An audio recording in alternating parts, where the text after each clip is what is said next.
Welcome to our channel. Today we how to restore your brand kit in Canva for franchise partners, detailed guide step by step clearly.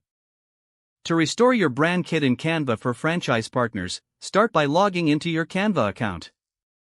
Once you're on the dashboard, navigate to the left sidebar.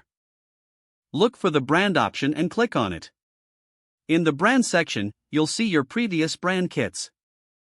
If you've accidentally lost a brand kit, check for any archived versions. To restore a brand kit, click on the More option in the upper right corner. Select Restore Deleted Brand Kit from the drop-down menu. A list of recently deleted brand kits will appear. Find the brand kit you wish to restore and click on it. Confirm your choice by clicking the Restore button. Your brand kit will now be back in the brand section. Next, double-check that all brand assets are intact. Make adjustments if necessary by adding or removing elements. Once satisfied, your brand kit is ready for use. You can now create designs using the restored brand assets. Remember to keep your brand kit updated for consistency across all materials.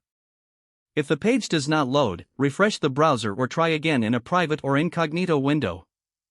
Make sure you are using the correct email address, then retype it carefully to avoid small typos. If your password is not accepted, use the Reset option and create a new strong password you can remember. Check your spam folder for verification or security emails, then complete any requested confirmation steps. Enable two-factor authentication if available to improve account security and reduce unauthorized access risk. After signing in, review your profile details so your contact information and settings are accurate and current. If you see an error message, note it down and try again after restarting your device and internet connection. Log out when you finish, especially on shared devices, to keep your account and payment information secure. If the page does not load, refresh the browser or try again in a private or incognito window. Make sure you are using the correct email address, then retype it carefully to avoid small typos. If your password is not accepted, use the Reset option and create a new strong password you can remember. Check your spam folder for verification or security emails, then complete any requested confirmation steps. Don't forget to like this video and subscribe to our channel for more step-by-step tech guides.